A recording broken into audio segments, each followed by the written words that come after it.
अहमदाबाद रे भयंकर विमान दुर्घटना 1:05 मिनिट रे क्राश होई जळीगला विमान। क्राश पूर्वरु विपद नहीं जानी परिथिले पायलट। एटीसी को करथिले मेडे कॉल। साहाय्य पूर्वरु खसी पड़िला विमान।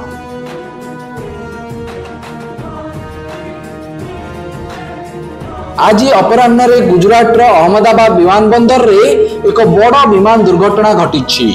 एयर इंडिया रो लंडन जाउथिबा विमान AI-171 उड़ान भरिबार किछि सेकेंड परे क्राश होई जळि जाइछि।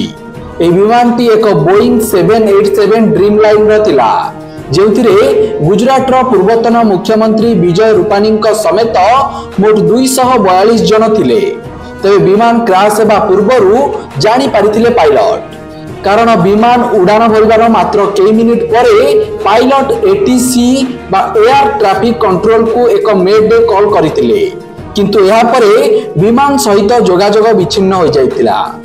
तबे कोन ही मेडे कॉल? साधारणतः विमान रो पायलट माने जरूरी कालीन स्थिति रे दुई प्रकार कॉल करिथांती। गोटे होउछि पैन कॉल और अन्यटी मेडे कॉल।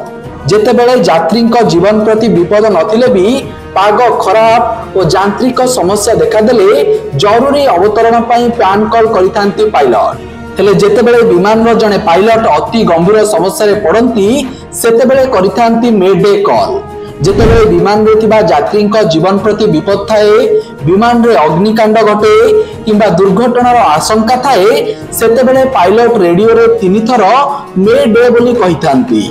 यार अर्थ से एयर ट्रैफिक कंट्रोल को जरूरी कालीन साहाय्य मागिथांती। अहमदाबाद रे मध्य पायलट उड़ान भरिबार मात्र किछि मिनिट मध्य रे मेडे कॉल करथिले, अर्थात विपद नहीं जानि परिथिले पायलट। हेले एयर ट्रैफिक कंट्रोल मेडे कॉल पाइबा परे विमान सह जोगाजोग पई चेष्टा करथिले भी आउ जोगाजोग संभव होई नथिला, आउ विमानटी क्राश हो जाइतिला। एही दुर्घटना रे बहु संख्या रे मृत्यु नहीं आशंका करा जाउतिले भी एपर्यंत प्रकृत संख्या स्पष्ट होई नाही। Bureau report, Satyapath news.